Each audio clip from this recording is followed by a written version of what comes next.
Bonjour à toutes et à tous, bienvenue dans Rencontre.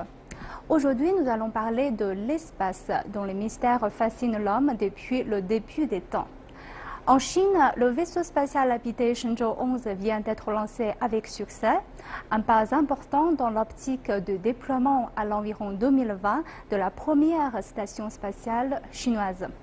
Et la Chine appelle à la coopération internationale autour de ce projet. Aujourd'hui, dans nos émissions, nous allons revenir sur la tradition astronomique de la Chine tout au long de son histoire. Nous allons aussi essayer d'analyser le développement de l'industrie spatiale chinoise et son impact sur le reste du monde. Avant de commencer, je vous propose de regarder ce reportage. Le 17 octobre, à 7h30, le vaisseau spatial habité Shenzhou 11 a été envoyé depuis le centre de lancement de satellites de Jiuquan par une fusée porteuse Longue Marche 2F. Le vaisseau a réussi son amarrage automatisé au laboratoire spatial en orbite Tiangong 2. Les deux astronautes à bord du vaisseau sont entrés dans le premier véritable laboratoire spatial chinois. Ils vont travailler et vivre dans le Tiangong 2 pendant une période de 30 jours, un préalable indispensable pour mener à bien le projet de station spatiale modulaire chinoise qui est envisagé pour 2022. La mission de Shenzhou 11 vise à transporter du personnel et du matériel entre la Terre et Tiangong 2 et à vérifier les technologies de rendez-vous, d'amarrage et de retour. Les capacités de ce complexe à assurer la vie, le travail et la santé des astronautes seront testées, tout comme les compétences des astronautes à effectuer des missions de vol. Les autres objectifs comprennent des expériences de médecine aérospatiale et de sciences spatiales, des travaux de maintenance en orbite avec une participation humaine, ainsi que des activités de vulgarisation des connaissances scientifiques. L'équipe chargée de cette mission est constituée de 2 astronautes. Jing Haipeng, le commandant de la mission, un vétéran de 50 ans qui a déjà effectué des missions sur Shenzhou 7 et Shenzhou 9, et Chen Dong, âgé de 38 ans, qui effectue sa première mission spatiale. Ce vol sera le plus long jamais réalisé par le programme spatial chinois. Au départ très limité, le programme a réalisé en quelques décennies des progrès exceptionnels qui ont permis à la Chine de rejoindre le rang des grandes puissances spatiales.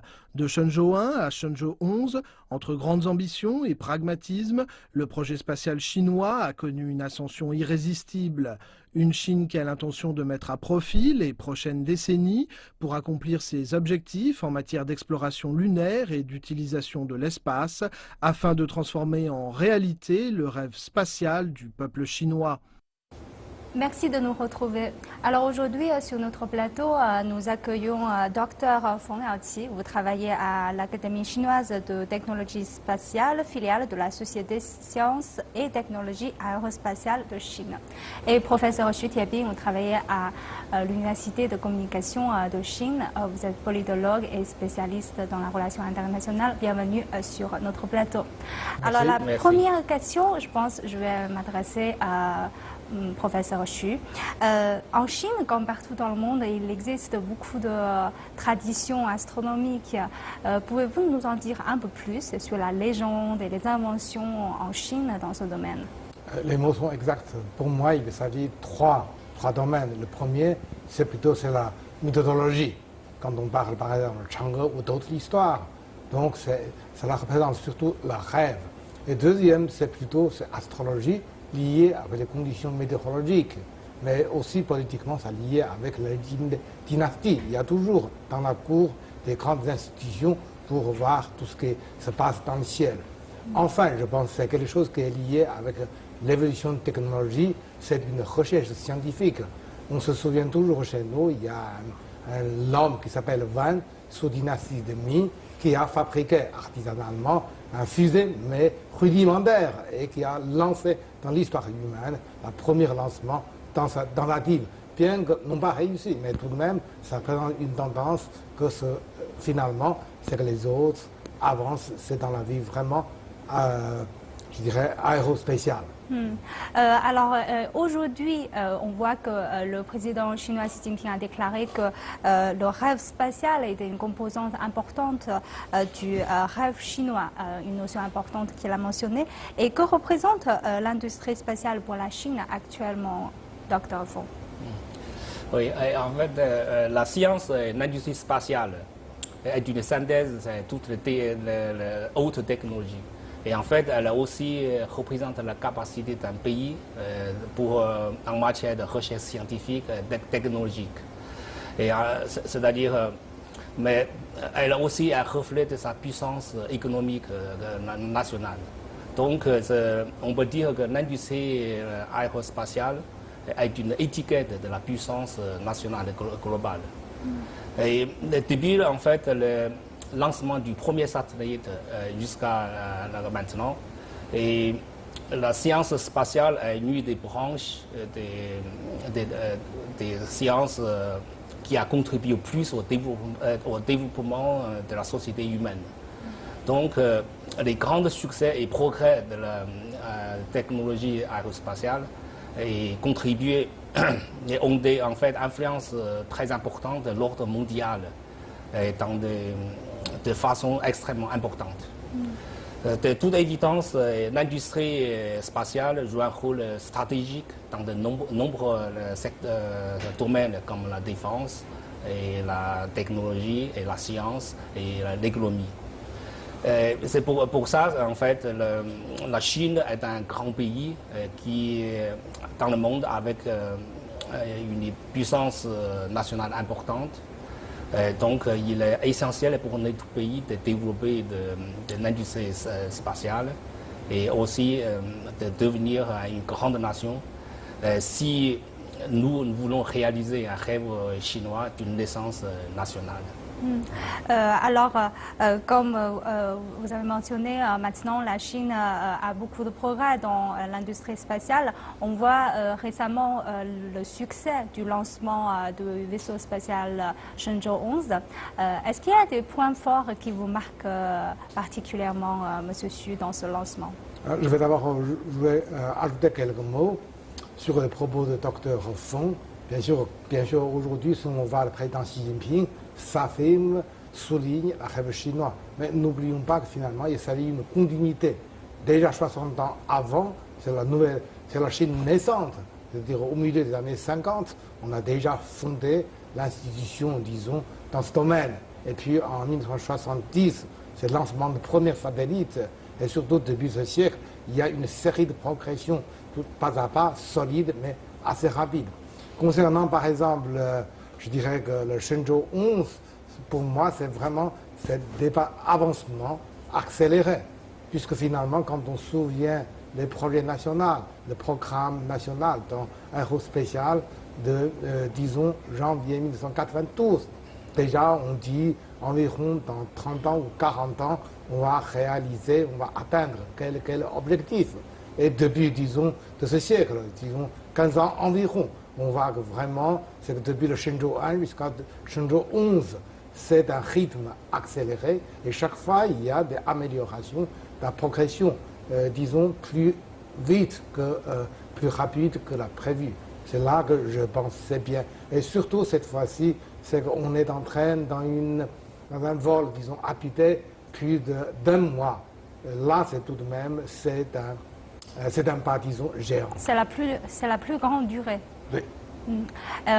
Il faut marquer aussi que quand la Chine développe son industrie spatiale, elle a bien souligné que son objectif est un peu d'utiliser l'espace pour le bénéfice de tous, mais pas uniquement de la Chine, et on va y revenir un peu plus tard. Alors, sur le plan technique, quels sont les points intéressants de Shenzhou 11? Je pense que les téléspectateurs du monde entier vont s'intéresser à la vie des astronautes sur l'espace. Comment ça se passe, Dr. Fong? Oui, le vaisseau spatial Shenzhou 11 en fait, a été lancé avec grand succès le 17 octobre.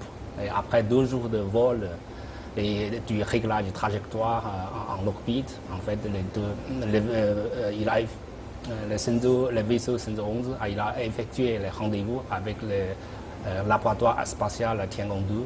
Et puis les deux taïkonautes, ils ont entré dans le laboratoire de Tiangong 2.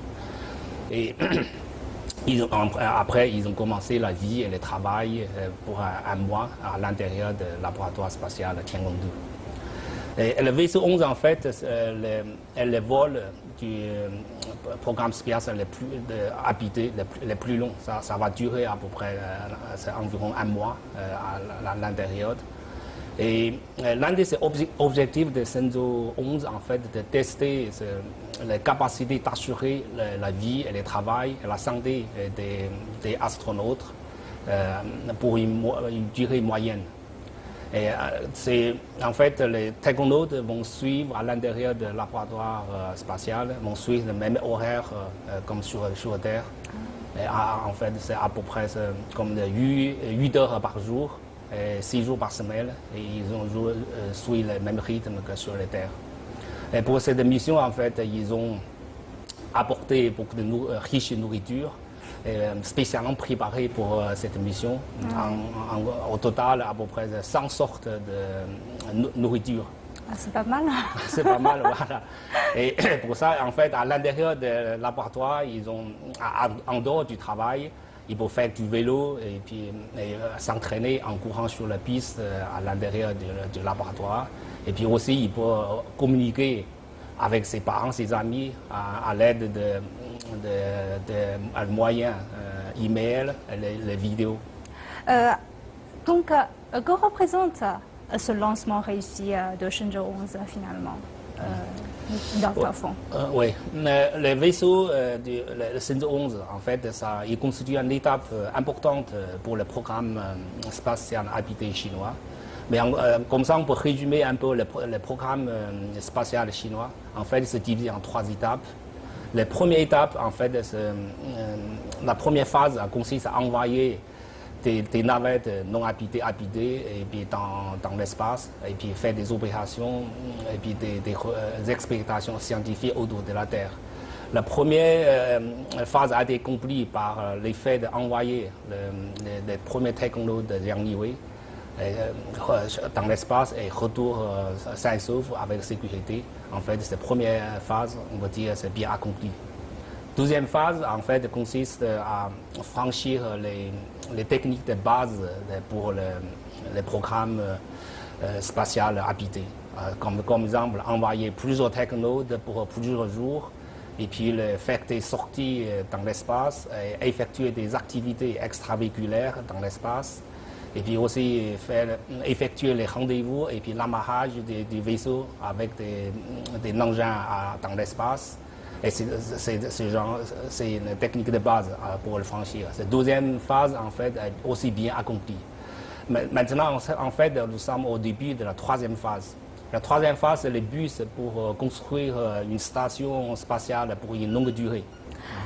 En fait, quelle est la durée limite un peu des humains dans l'espace? Est-ce qu'on a une idée de 6 mois ou 1 an? Est-ce que si l'humanité reste dans l'espace, à quelle durée c'est le plus long? La limite, en fait, c'est peut-être. Ouais, la limite, peut-être, c'est comme on vit, on travaille dans un espace très limité. Peut-être au niveau de la psychologie, de la santé et puis tout ça. Ça a une influence. Pour l'instant, on sait à l'intérieur, pour les stations internationales, plus souvent c'est 6 mois. Mais il me semble que l'année dernière, c'est-à-dire les astronautes, cette équipe, ça prend à peu près 9 mois, 10 mois, près d'un an. En fait, pour l'instant, c'est le temps d'espace. Les astronautes, le maximum de durée, en fait, moins d'1 an. Mais peut-être, les essais sur la Terre, pour l'instant, simulation, on commence à faire. Par exemple, pour le futur programme, pour l'envoi sur le Mars. Déjà, sur le chemin, ça prend 6 mois. Et puis, quand on reste pour faire des explorations scientifiques, ça va durer plus longtemps. C'est dans tout mal, en fait, on commence à faire les essais pour le futur, espère avoir une durée plus longue. Ouais. Je pense que l'humanité a toujours l'ambition de conquérir l'espace et certainement, on va faire du progrès là-dessus. Hein. Mais revenons sur le lancement de ce vaisseau. On constate que les vaisseaux spatiaux chinois ont toujours des noms très originaux. Parfois, c'est un peu difficile pour les étrangers. Par exemple, nous avons la déesse de la Lune, Chang'e, vous avez mentionné aussi au début, et le palais céleste, Tiangong. Et cette fois, le Shenzhou, c'est un peu un bateau magique ou quelqu'un traduit comme vaisseau divin. Est-ce que vous pouvez expliquer un peu les origines de ces noms à nos téléspectateurs? Je suis partisan totalement de cette nomination sémantique est tellement bien choisie.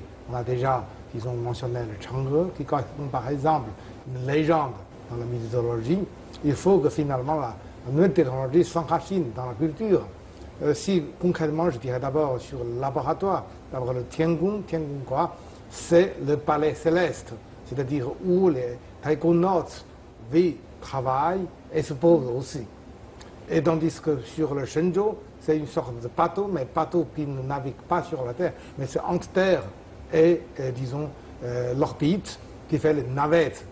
Le Shenzhou va rapporter surtout taïkonautes, tandis que par exemple le Tianzhou figure qui va rapporter ravitaillement, notamment, disons, tout ce qui est d'essence carburant pour la propulsion. Donc les trois noms nommés, le Tiangong, Tianzhou, Tiangong, Tianzhou et le Shenzhou, c'est aussi une sorte de division du travail. Le palais, on vit, on travaille. Les navettes, le bateau qui va rapporter, transporter. L'un, c'est pour l'homme, l'autre pour matériaux. Donc il y a de sens réel là-dedans, en fait. Tout à fait. Alors, on rappelle que les débuts de l'industrie spatiale chinoise est quand même très difficile. Le pays était pauvre et qu'on n'a pas beaucoup de matériel. Comment expliquez-vous ce développement rapide de l'industrie spatiale chinoise? Si on peut dire qu'on peut diviser dans plusieurs domaines. D'abord, c'est la vision. La vision stratégique qu'on a déjà dans les années 50. Et après, dans les années 60, 70, on a fait le premier pas avec le lancement du premier satellite, l'Orient Rouge.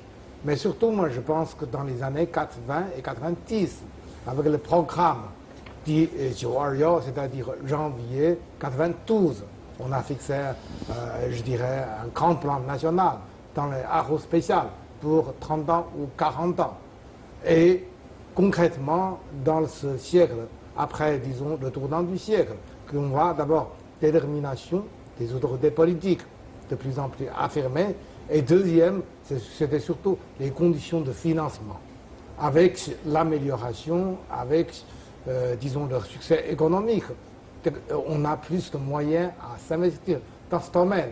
Et le trois, bien sûr, c'est très important, ce sont des choses concrètes, c'est la progrès technologique. Comme, disons, les grands maîtres font là, on sait bien dans quel domaine, par exemple, les matériaux, tout ce qui est de fabrication spéciale, des métaux, disons, particuliers, et tout cela, on fait vraiment de progrès pour que finalement on puisse réaliser cette progression.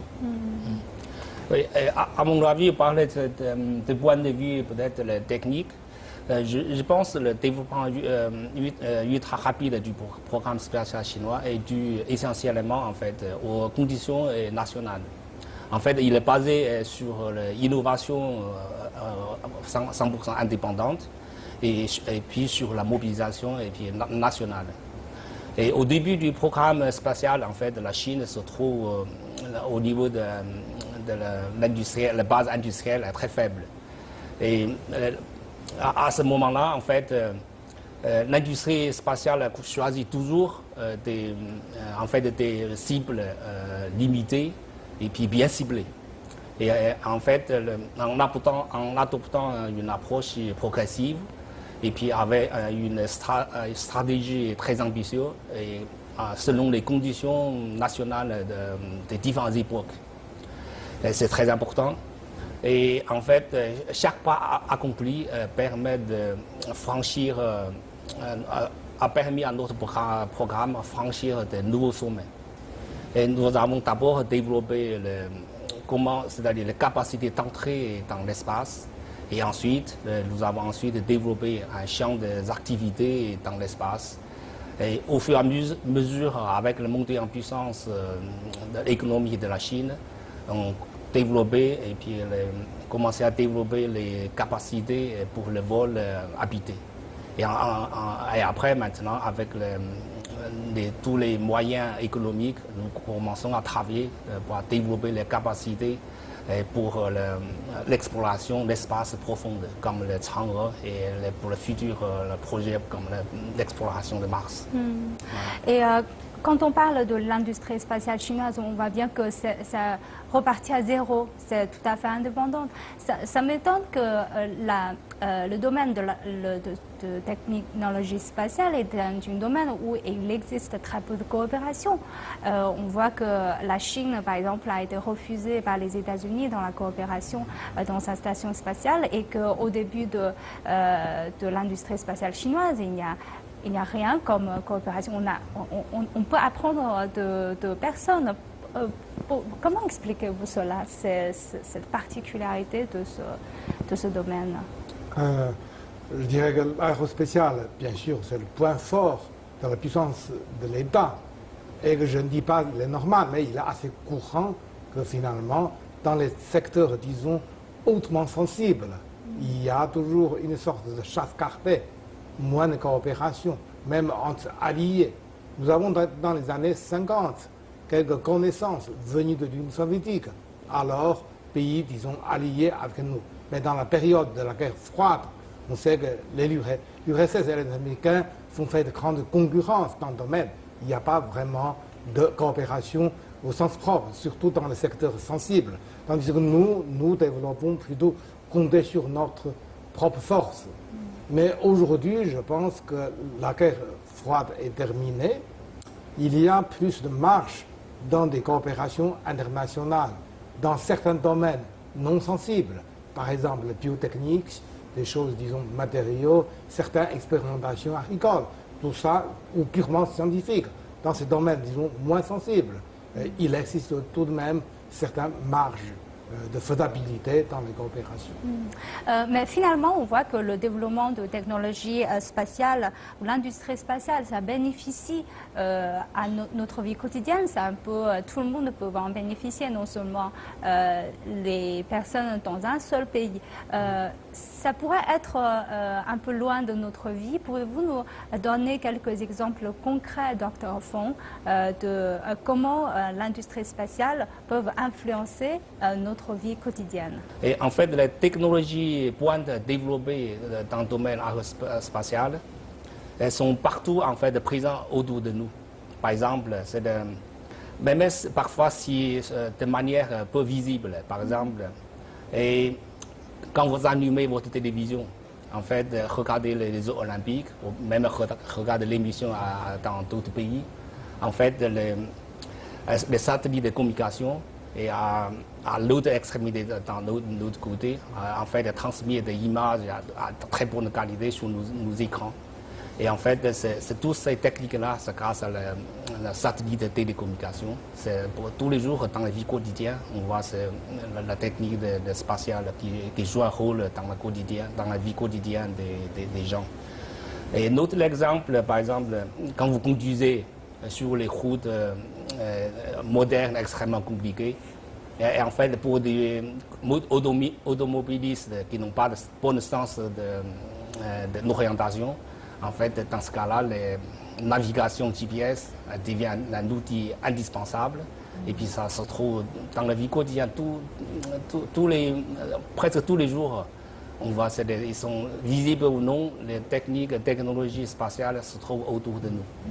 Il semble que le rythme de concrétisation de progrès aérospatial dans la vie courante se réduit. Auparavant, ça fait peut-être en décennies. Maintenant, c'est 3 ans. En général, on le sent tout de suite, l'effet immédiat. C'est le GPS, c'est vraiment une technologie qui change un peu notre vie. Alors, je préfère dire Beidou. Oui, Beidou. C'est la navigation système chinois, c'est le Beidou. Oui, c'est vrai. Alors, en fait, pour la Chine, on voit que la Chine a l'ambition de lancer son première station spatiale à l'environ 2020. Et la Chine a signé un accord avec l'ONU qu'elle appelle à la coopération internationale autour de ce projet, et cet appel s'adresse à tous les membres de l'ONU. Donc, y compris les pays en voie de développement. Et comment interprétez-vous ce geste, sachant que maintenant, les pays en voie de développement sont souvent mis en dehors de la coopération dans ce domaine. Et vous avez évoqué aussi que c'est un domaine très sensible. Comme votre fonds a bien indiqué, par exemple, dans la concrétisation, utilisation, application de technologies concernant les communications, location, repérage, certaines expérimentations, tout cela, ce n'est pas de secret. Et bien sûr, la Chine pourrait faire quelque chose pour la contribution du développement du Sud. Ainsi, on invite, on ouvre la porte pour la coopération. Et puis l'autre, c'est la recherche purement scientifique dans ce domaine. Je dirais que les partenaires peut-être sont limités. Les Américains, les Russes et puis les Européens. Finalement, c'est que le ballon est dans leur partie. S'ils veulent, disons, participer, nous joindre, faire des projets ensemble, ou comme certains cas, par exemple, à Atlantique, il y a encore des gens qui refusent, disons, des coopérations avec nous. Aux États-Unis, c'est encore un tabou de coopérer avec la Chine dans ce domaine aérospatial. Alors, comment envisagez-vous le futur de l'industrie spatiale chinoise, Dr. Feng? Oui, c'est-à-dire actuellement, en fait, l'exploration chinoise se trouve en fait une nouvelle étape du développement. Et beaucoup de nouveaux projets ont été envisagés dans les années qui viennent. Je pense que le programme spatial chinois dans la future vont se développer selon les axes suivants. Le premier, en fait, l'exploration de l'espace proche de la Terre va rester un domaine important. En fait, l'application commerciale va prendre une grande ampleur pour en fait, avoir une meilleure contribution au développement de la société chinoise. Ça, c'est un développement important pour la Chine. Et puis la deuxième perspective, en fait, le programme du vol habité va s'étendre vers l'espace profond. Par exemple, plutôt sur la Lune ou bien après sur la Mars. Pour le grand univers, pour les grandes galaxies. Voilà. Et puis le troisième, les activités chinoises, en fait, avec ces progrès, en fait, je pense avoir une influence de plus en plus importante sur la civilisation et les progrès de la société humaine. Et ça, je pense que c'est dans le futur, ça de plus en plus important. Puis en outre, je pense, pour la Chine, en fait, l'espace, pour nous, en fait, l'espace appartient à toute l'humanité entière. Et puis l'exploration spatiale du programme chinois, en fait, on peut dire, avec une particularité, ça appelle coopération internationale. En fait, le programme chinois, en fait, la raison d'être, c'est pour l'humanité et puis pour le développement dans le monde. Voilà. Oui, je pense c'est que vous mentionnez déjà le mot conquête, l'espace. Moi, j'hésitais un peu. Je suis peut-être un peu plus écologique, un peu plus naturel. Dans ce cas-là, un peu plus touriste. On pense qu'aujourd'hui, avec, disons, le développement, on change un peu la notion, peut-être non pas utiliser le mot de conquête, mais on peut dire connaître mieux, disons, l'environnement, déchiffrer le secret, notamment l'univers, si et large, et essayer de trouver l'opportunité de développer, d'exploiter scientifiquement avec, disons, spécial. Alors, si on résume un peu, c'est un peu le rêve de toute l'humanité, le futur de l'industrie spatiale dans le monde. Alors, je vous remercie tous les deux d'avoir participé à notre discussion et je vous remercie, chers téléspectateurs, d'avoir suivi notre émission. À la prochaine.